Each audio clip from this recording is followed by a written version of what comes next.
Yeah, so my name is Henry Ochieng. I'm the CEO of KARA, that's the Kenya Alliance of Resident Association.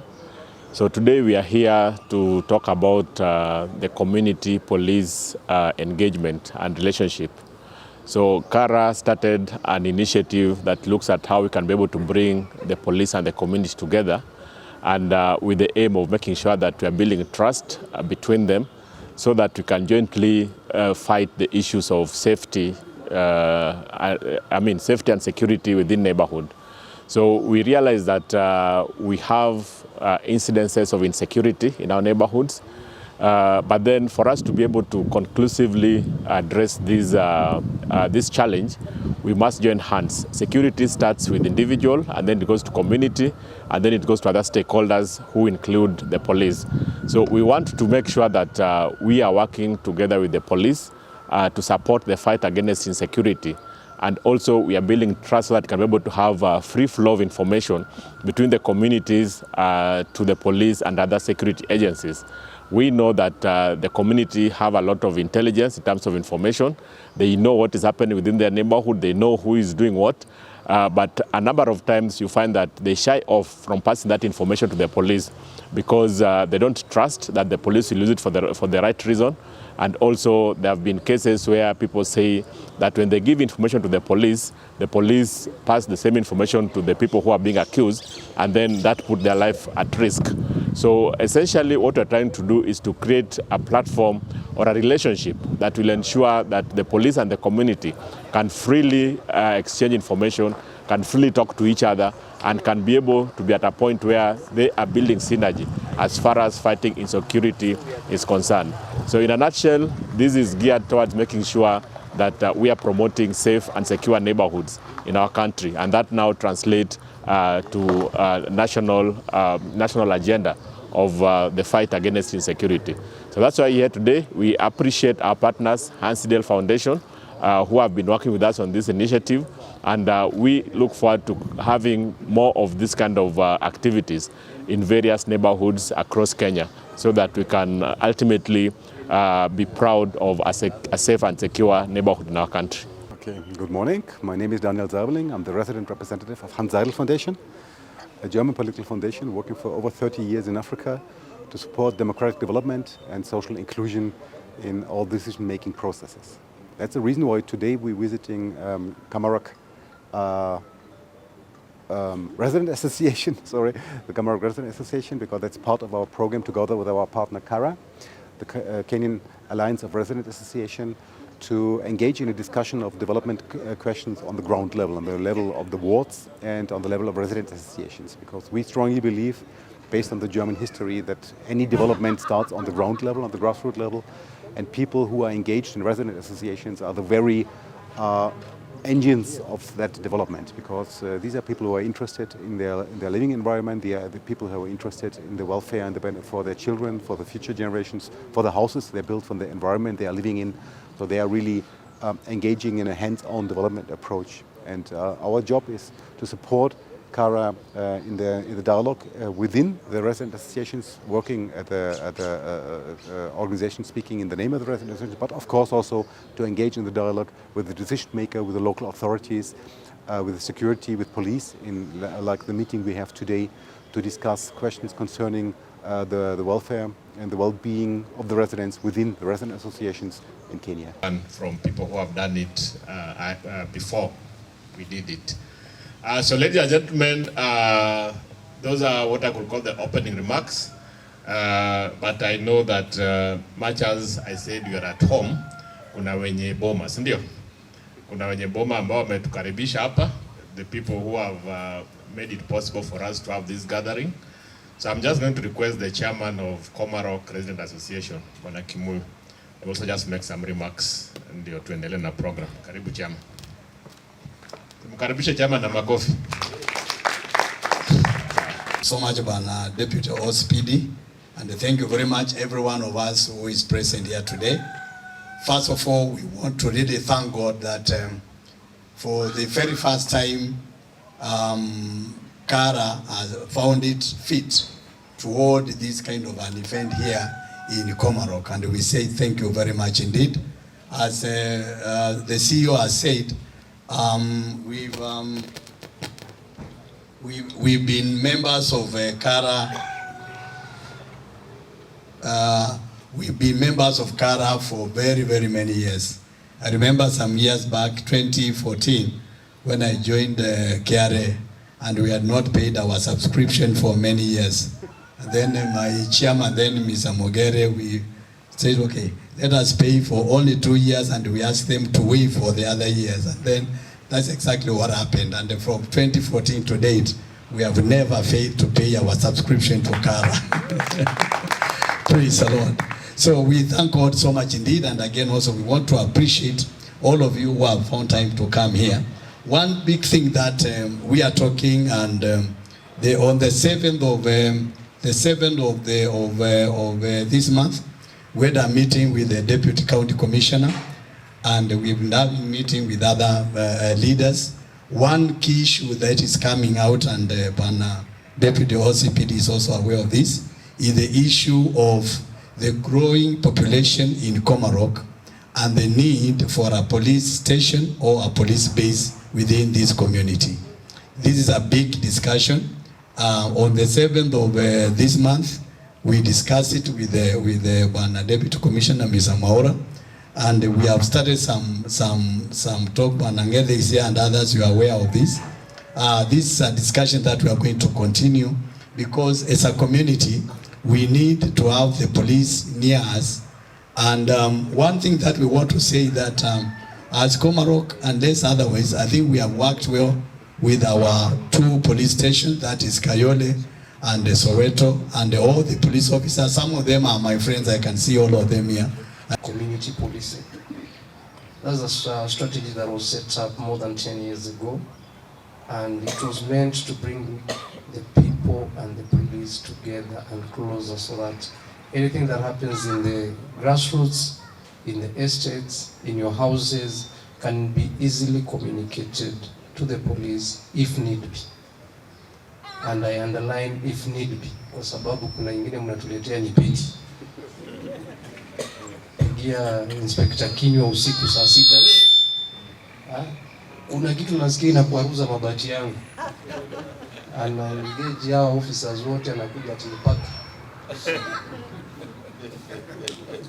Please, as we engage, let us also try to have a meaningful engagement, an engagement at the right level and for the right purpose. Having said that, allow me to say that we actually value the community we serve, because we are actually our employers. If we fail to deliver, the marking scheme is with you, the people, not with the police commander. The marking scheme ya utenda kazi wetu ni nini. If it so happens that hamjaridhika na ile service I'm offering to you as the people of Komarock, then the command will feel like there's no point of having Mugoya here. Maybe we can bring in someone else who can be able to serve the community well. But at the same time, we have challenges, which I agree. Shortcomings are here. We are human, both on our part and also on your part. Like I've said, there's those petty issues. In a report, it's like you're wasting taxpayers' money. You call the police expecting them to come immediately, and something, I don't know how to call it. Secondly, there's also the matter of settling personal scores using the police. And that's a challenge we've had for quite some time, and it's just because we are all human. Where person A feels like jirani yake B hatupelekani vizuri sana because of 1 or 2, 3 personal differences, and you actually end up putting the police in between kwa hizo shida zenu. You settle your personal scores kwa police station. You make frivolous allegations and false allegations against someone, At the end of the day unapata the entire leadership ya Komarock Residents Association wako kwa station kutetea mtu fulani. Kwa nini huyu alishikwa? But actually the allegations were brought by jirani, sijui adui yake walikuwa biashara, and such a stuff. So tupunguze hao. Those are some of the challenges that we have, and that is from your side.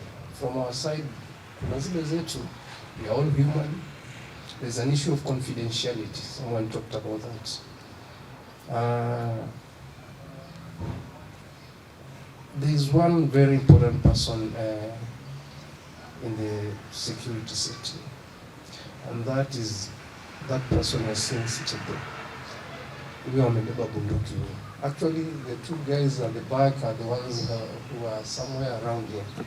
We have deployments within Komarock Estate. And I encouraged the officials to have a personal relationship with the officers that actually are on the ground. And those are the very important persons that you have to deal with. But there is also an issue of confidentiality. Mwingine unampa information analik. Mwingine inapeanwa inakosa kwa acted upon, as they say. And for that reasons, that's why we have the command levels. Kianza na senior sergeant, corporals, sergeant, kuna inspector, we have the OCS, going up to OCPD level, and even to the regional commander Nairobi, or even to the inspector general, where you always have what I would say a fallback position. If this doesn't work, then I can go to the inspector and tell him, actually, yesterday I reported some drug peddling issue up within Komarock, and I told such and such an officer, but I feel like he never acted upon it. So there's always that structure of how you can bring up your grievances. Because ukiguzozana na yule ambaye mko naye kwa ground, you'll end up messing up things. So it also borders on confidentiality, so that know where to go to. There's the OCS's office. Go tell him any information you have in confidentiality, and I'm sure 100% that it won't go back.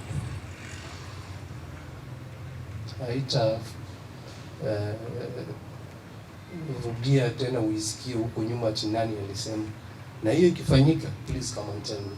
Kwamba you went to Inspector Kinyua, reported on such and such an issue, and ni kama imeliki, imerudi mwenye nilisema anauza bangi, alikuja kuniambia Kinyua alisema. Please come and tell me that. We would not accept that. Before I eventually joined the military, and after the military, of course, came to the private sector, and I was happy today to meet some of my colleagues that we worked with in the oil industry. My friend there. We were lucky to have worked in the oil industry. I was covering, as a regional security advisor, covering some 14 countries. So it's a long journey, but let me try and make it very simple. Let's start by asking ourselves, what is security? And why is security there? Why do we have issues? And security, oh yeah, I forgot to say, I run the Institute of Professional Security Studies, okay? Over and above having been in NACADA as the chairman.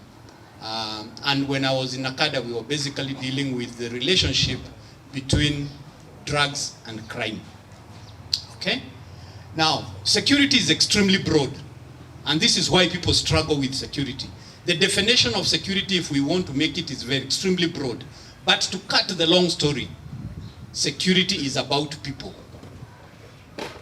If there are no human beings, whether in the church, in prison, anywhere, then there will be no security problems. As long as there are human beings, we will continue having security problems. Because crime and anything related with security, whether you are dealing with crime itself, whether you're dealing with drugs or any other problem that you have with the community, it is about people. Sindio? Are we together? Yes. So, in Kenya, in Somalia, in Kigali, Rwanda, in DRC, in Mauritius, Each of those communities, they have a culture. That culture is how you live with people. How do you relate with your neighbors? How do you deal with, how do you say hello? In Austria, in German, people have a culture. So ladies and gentlemen, one of the things that we are struggling with as a country, we have got a problem of defining our culture about people. So if you ask somebody from Uganda or somewhere else to tell you who is a Kenyan, what does he tell you? Wanapenda pesa. Hiyo ni siri. Is that a secret today? Even if we just went to Tanzania and they say I'm from Kenya, they start checking their phones. They know there will be a phone that will disappear very quickly. Okay? So ladies and gentlemen, as we bring up our children, as we deal with our communities, as we start talking to our neighbors, let's start asking ourselves, what is our culture? A country where 85% of the people are believers.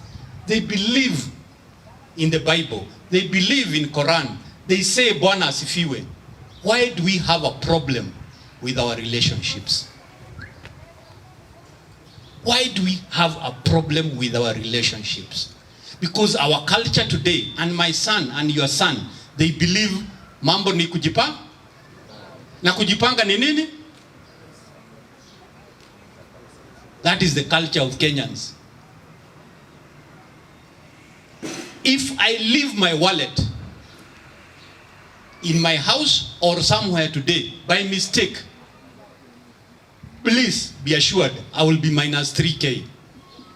Iyo si siri. So our culture has issues. And so this discussion of if there is no behavior, it's like being saved. If we do not make a decision, if you do not bring a culture within your son and your daughter, to the extent you can leave your laptop, you can leave your wallet, and you will find it, we will continue struggling. So this structure that Kara and ourselves are discussing, people will call it nyumba kumi, others will call it whatever you want to call it. We are basically asking ourselves questions. How do we make our neighborhoods safe and secure? How to? Tumeelewana? We are here today to ask ourselves how to. How do we make our neighborhoods safe and secure? And that starts with a relationship. Am I able to wake up and say hello to my neighbor? Is my neighbor able to come up and say, Baba Fulani, I think your dog, I think your maid, I think your son. Are we able to do that? It's about relationships. So as we talk about collaboration with the police, we are missing the next word, which is cooperation. It's collaboration and cooperation.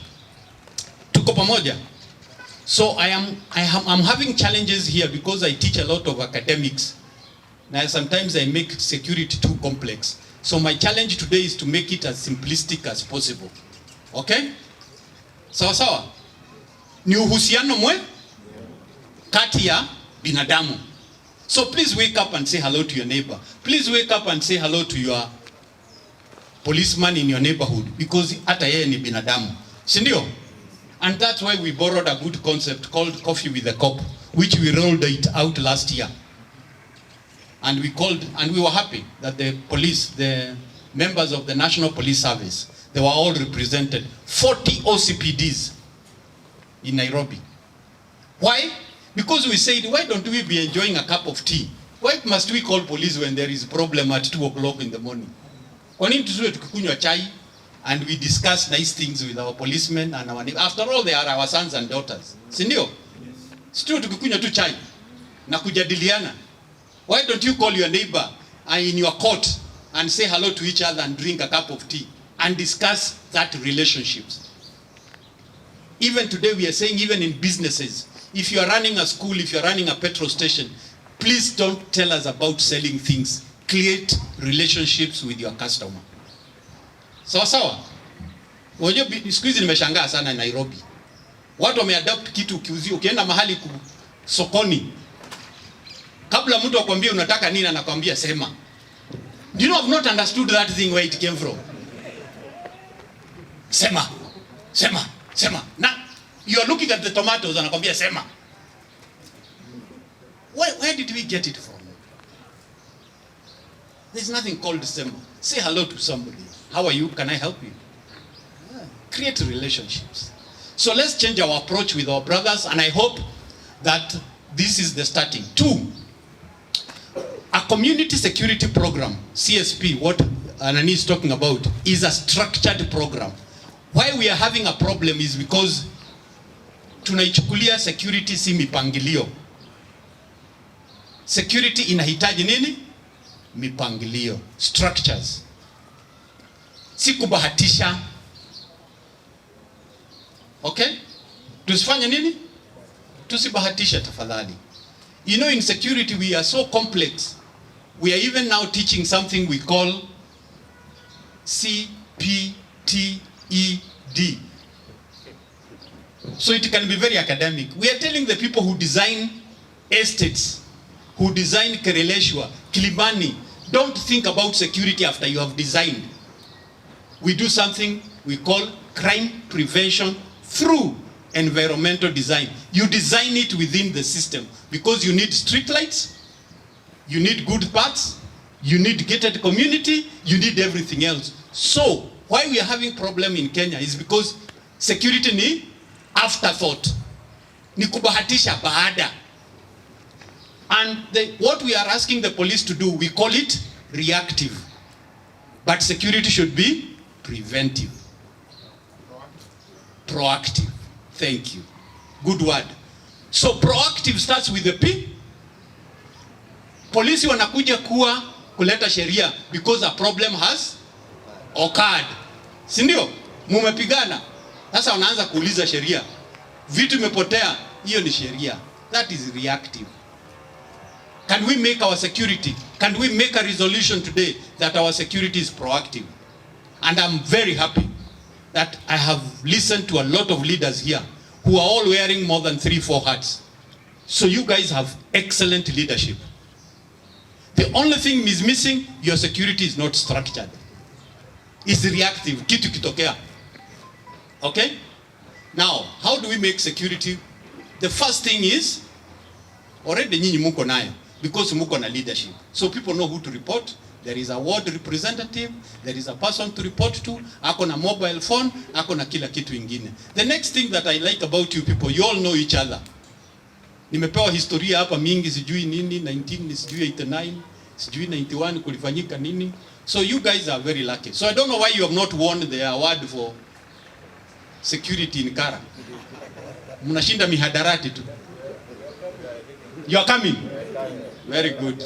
I can confirm you have been in mihadarati even when I was in Nakada. Komarock was always my best example. Okay?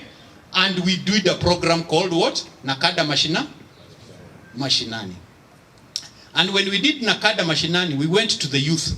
Who are the leaders of the youth? I had some few people here. Viongozi wa... They are here. We went to 25 counties. And we asked the youth, why are we having drug problem? Why are we discussing bangi, nini, vitu mingi? Why? Can I surprise you what they told us? They told us, you guys seated at the high table, you are the problem. That's what the youth told us. You are our fathers, you are our uncles, you are our sisters, and every birthday and everything we did, you brought alcohol at home. And we only see you coming home at 2 o'clock. So you showed us the bad and the good example. So you guys, you set the example. So vijana wakafua. And the leadership is about setting an example. So tafadhali, in everything that you do in your leadership, please ask yourself, issue of preventive. Si tumepatana kadha tukisaidia huko jada wapi on issue of drugs. He is always there. Na he is honest. He is honest na perform. I'm saying that without fear. because it is the truth. When we have good relationship with our police, women and men, it's very important. Amen. Sasa wacha nikukanyage kidogo. Madawa za kulevya inamaliza watoto wetu Komarock na Embakasi Central. And if you are not careful, we will not have a generation. Let us have that Ubuntu ile tumeambiwa hapa. We have that word, Ubuntu. Because them, they cannot do everything. They need information. They need information.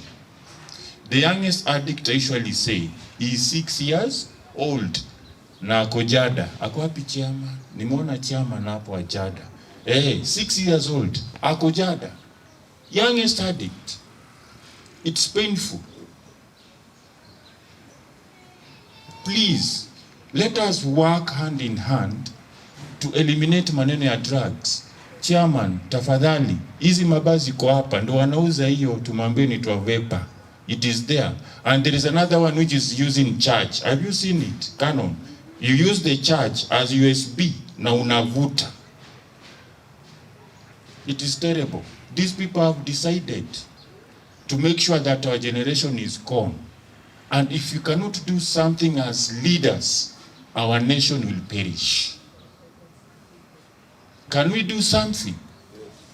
Can we work hand in hand with our men and women in the force, and even as leaders without fear? Kama ni bar, twende pale tunafunga, tunawaambia, wanakuja wanafunga. Why do we fear? Our children, kuna hata peremende iko, it is there. VCO Komarock, you know that. Peremende iko, mtoto akifika standard 8 or form 1 anaacha shule anaingia kwa bangi, na bangi iko tofauti.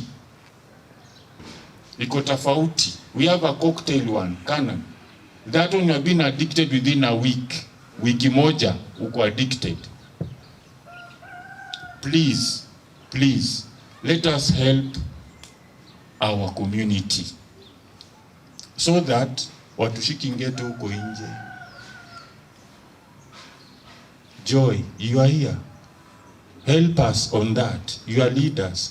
Kara, through our CEO, is doing all he can. He need our support. And I was requesting, next month is World Drug Day. Can we do something together? We walk and tuseme hii ni Ubuntu, tumekataa hii kitu hapa, tumekataa kwa nchi yetu, ndio tusaidia watu wetu. If it is not that, it will be a problem. And remember the myth, the vapor which they are taking in, just as I finish. Ndio unapata wala nakaa statue. Simona nakaa statue hivi, dakika 3, kwanza kwako, wako, wanne, wakivuta, wanasimama for 10 minutes like this. Unashangaa ni nini? It is already here. Even when we do the test with them, the UTC test, we do to them, kwa system, I'm telling you, we are rotten. Our young people are rotten. And any other organization represented here. Good afternoon. How are you doing? My name is Joy Modoni, representative of Mbuyu Court, secretary.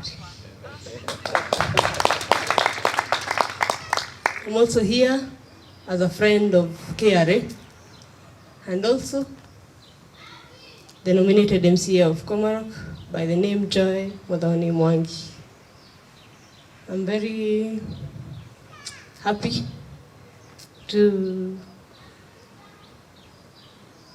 see such an engaging meeting. I wasn't aware that it was going to happen today. I thought it was yesterday on Friday, so I thought I missed out.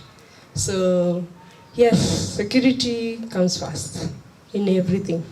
In every matter that you want to handle that is concerning improvement of community, security comes first. And how is security considered to be of importance? When you unite, when you engage together and come up with solutions as a community, that's where security plays a big role. Thank you, KRA. We are among the first, the major estates, I think, in Nairobi that so far are still having the residents association still intact. And I pray that we continue that way and avoid all these war that are going on between some courts leaders within our estates. Thank you everybody. Thank you, Kara, for guiding us. Thank you for this. Wonderful, wonderful. Reverend